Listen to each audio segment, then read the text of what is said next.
We are here to speak about a country where more than 26 million of its population live in absolute poverty and suffering. We are here to speak about a country where more than 8 million of its capable workforce cannot find jobs because the state under its current leadership cannot provide jobs. We are here to speak about the many capable children who do not have access to quality and free education because the state cannot provide free quality education for all.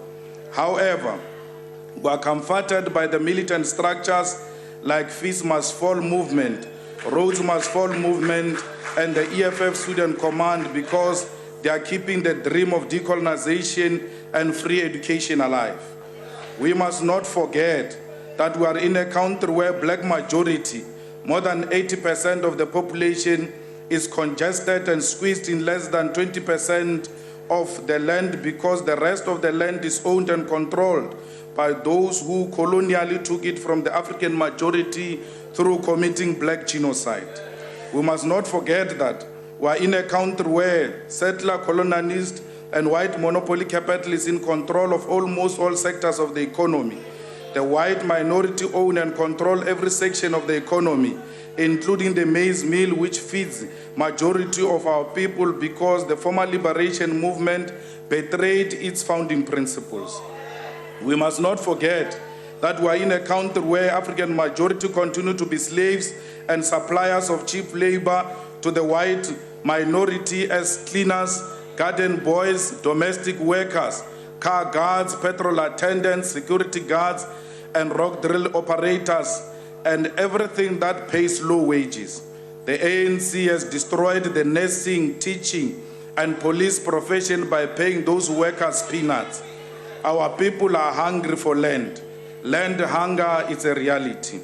Our people are misled to celebrate the so-called middle class and the black executive who are nothing but credit-worthy and indebted blacks who do not own and do not control anything.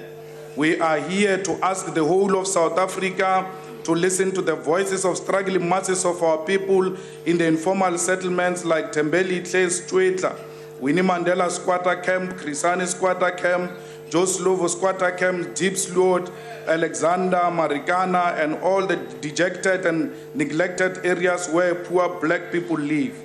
Fellow South Africans, majority of our people in township live in a state of indignity and congestion. They live like pigs when they are alive and even when they are dead. The majority in eThekwini, Sebokeng, Amaskral, Soshangube, Umlazi, KwaMashu, Dantsane, and many areas are still forced to share a small piece of land when they are alive. And even in death, they are still forced to share graves where more than 2 people are buried in one grave. My brothers and sisters, let's pay solidarity to rock drilling operators, the mine workers, the metal workers, the workers of ShopRite and all the retail stores who are underpaid and some employed through labor brokers. 22 years after the so-called democracy, less than 10% of the land has been redistributed. We want to reveal the obvious fact that if it takes 22 years to redistribute 10% of land, it will take ANC 100 years to redistribute at least 50% of the land.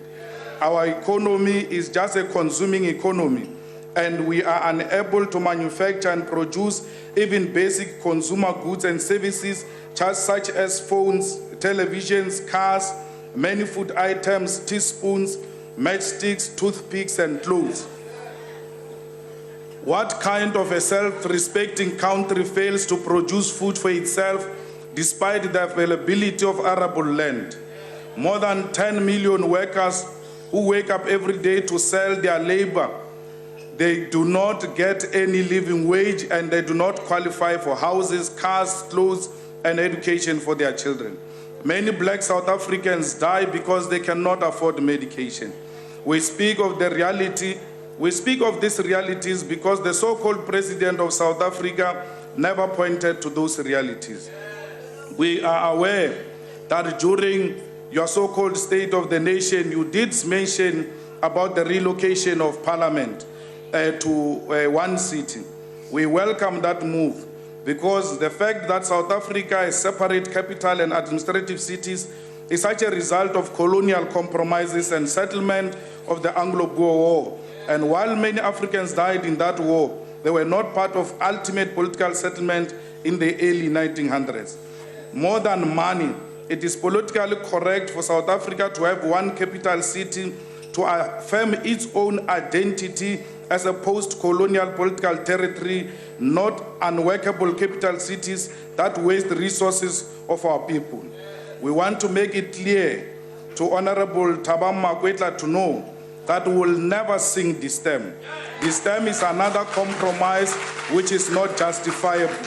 No ruling, neither a court or prison can force us to sing a song of the apartheid murderers. On the 11th of February 2016, we decidedly and courageously refused to be addressed by illegitimate and morally compromised human being who happens to be president of the ruling party and our country. In our previous life, we uncritically accepted so many lies, fictions, and conspiracy theories created about you, Mr. Zuma. And our fear of third term as well misled us. But the signs were there. Your questionable political life and the events that led you to become a president is a sign that indeed we should have opened up to those signs. All those signs were clear that you are not capable to be a president. This is the man who knowingly had sex with an HIV positive woman and later explained to court that shower will lessen the chances of contracting HIV. We are now a laughingstock of the world. This was another sign of us. This was another sign shown to us that you are incapable of becoming a president, but we ignored that. This is the man who knowingly impregnated a friend's child despite that he had many wives at home. This was another sign that you are bad with judgment. This is the man who did not take any decisive action when the Gupta family landed their plane at Waterkloof. Actually, instead of taking action, this is the same man who embraces the same family and attend all their events, despite the fact that those people compromise the security of this country. This is the same man. Wait a bit. I was going to say chess, but I remembered you are a wrong man. This is the same man who appoint ministers with close relationships with Gupta's family, and those ministers immediately start negotiating business deals for the Guptas and his son. I'm talking from experience. In my previous life, when I was a friend with Minister of Sports, he received a call from the Guptas. He was still a deputy minister of police, and they told him that he was going to be a minister of sports. And that was during the time when he still had courage. He went to the NEC of the ANC and raised this matter. He was so angry and he even cried about it, that why are we being appointed by unelected leaders into positions of responsibility? I hope one day my former friend will find himself and continue to fight this just cause. This is the man who in December exchanged ministers of finance in South Africa, gave misleading and wrong reasons, and accelerated our country currency into a junk status, which led to loss of more than 500 billion. The crisis caused by mindless and unexplained changes in national treasury are not some elite or palace battles. It is a critical that it has got a direct impact on the lives and livelihoods of ordinary South Africans. When South Africa's currency is weak, it will become more expensive for South Africans to buy basic consumer goods and services for other parts of the world, from the other parts of the world. As we speak now, in the context of drought, South Africa has to import more than 6 million of tons of maize meal, which is staple food for more than 80% of South Africans. A weak currency will mean that everything that we import from other parts of the world will be expensive and unaffordable for many families, and all this because of one man. Our country is being relegated to a junk country because of actions and decisions of one man. This one man called a president is responsible for many ills affecting our country, and he blames all this on the global economy. There are challenges in the global economy, but Mr. Zuma is responsible for the many ills confronting our country. Alongside Mr. Zuma's unforgivable blunders are ministers and premiers who learn from the best and replicate the same form of corruption and unaccountability in their department and provinces. The Premier of Free State, Ace Magashule, is the most corrupt Premier in South Africa who's not accountable to anyone. The man is untouchable. The Premier of Mpumalanga Province is the most corrupt Premier in South Africa who plays part in the disappearance of his opponents in his province and loot as he wishes. The Premier of Northwest is also corrupt, plays a part in the disappearance of opponents in his province and not being held accountable. This and many others engage in these activities with the knowledge and endorsement of one man who all are expected to treat with respect. Alongside these ills caused by him is a family who are business partners of his son and business partners of his political subjects, the Gupta family. The Gupta family influences and capture of South African state and government is not a fiction, and the reason we have provided are just a tip of an iceberg. The Guptas are party to the institutionalization of mediocrity here in South Africa, and this is shown by the mediocre media houses and other businesses that are parasitic on the state. South Africa, we stand here, bound and obliged by the constitutional and moral obligation, and call for the immediate removal of Mr. Zuma as the President of the Republic of South Africa. Mr. Zuma has caused so much damage and is in the process of causing more damage. Under his watch, a huge amount of money from the police fund disappeared, and that was the money meant to fight crime. Under his watch, money keeps on disappearing in the security agency. We cannot stand back and do nothing when one individual is accelerating South Africa into a further decay. The man has accepted to have breached his oath of office and the Constitution. The reality is that in no time and under Mr. Zuma's watch and supervision, we will be left with no country and no systems to hold our people accountable. We are here today to once again apologize to former President Mbeki for being part of those who removed him on the basis of lies, rumors, gossip spread by the sitting president. President Mbeki in his letter says, "I did not tell who was misleading us. We were misled by this man, the President of the Republic of South Africa." I remember I had a meeting with President Zuma after the Nicholson judgment, where President Zuma said to me he doesn't want to work with President Mbeki. Order, Honorable Malema, please take your seat. Yes, Honorable Member, on what point are you rising? No, Honorable Speaker, I will request that you ask the gallery there to stop participating in our debates. Indeed, we always repeat this on numerous occasions in the past, that we ask and appeal to our guests in the gallery to please not participate in the proceedings of the House by clapping your hands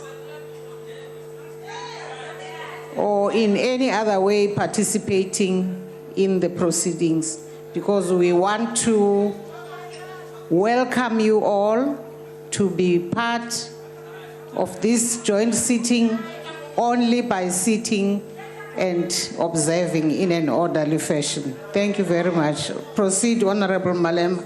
I led the charge on the removal of President Mbeki after the meeting I had with President Zuma, where he made it very clear to me that he's not prepared to work with President Mbeki. This is despite the fact that the former president of the Youth League, Mbalula, called me from the mountain and encouraged me not to participate in that activity of removing Mbeki because it will cause a problem.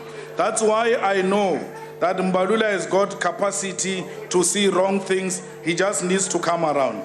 Had we listened to him, we will not be in this state.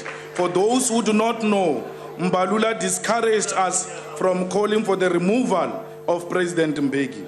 We apologize to President Mandela for allowing Mr. Zuma to reign his legacy and turning South Africa into a junk country. We never and will never agree with the economic policies pursued by both President Mbeki and President Mandela, but at least they knew what they stood for, unlike him, who stands for nothing, always get persuaded by the Guptas to take wrong decisions, a man who prioritizes himself and his family. If all of you doubt that, then you must refer to the presentation which was made in the Constitutional Court, where all of you were damned by the president. A man who can single-handedly destroy what used to be the movement of the people. A man who says, I will not pay. The whole movement says he must not pay. A man who says, now I will pay. The whole movement says he will now pay. Think, comrades, that you are participating in destroying the organization of Krisani, Lituli, and O.R. Tambo, organization that never believed in the politics of personality cult. You are more Zuma members than being members of the ANC. You need to discover yourself. Tell to all South Africans, our message is clear and simple. Freedom is coming. The economic freedom fighters is the last hope for jobs and service delivery. We are the last hope for massive industrial development to create millions of jobs. We are the last hope for free quality education for all. We are the last hope for quality health care, for sanitation, and for better services. We are the last hope for the war against corruption. The EFF is the last hope for the people of Stwetla, of Mdantsane, Umlazi, Soweto, Makwilering, Bushbuck Ridge, Orange Farm, Guguletu, Kailicha, Umtata, and all areas where there are no jobs and basic services for our people. The EFF is the last hope for the workers of Toyota in KwaZulu-Natal, of all metal workers in Nelson Mandela, Buffalo City, and Tshwane. We are the hope of all mine workers in Marikana, in the entire Platinum Belt, in Kuruman, Kimberley, the trapped workers of Lily Mine, and all the areas where workers face brutal exploitation. Mr. Zupta, your legacy can be summed up into three things: Mushiniwam, Nkandla, Guptas. And I'm leaving. I can't sit here to debate what you presented here because you are not a legitimate president. Bye-bye.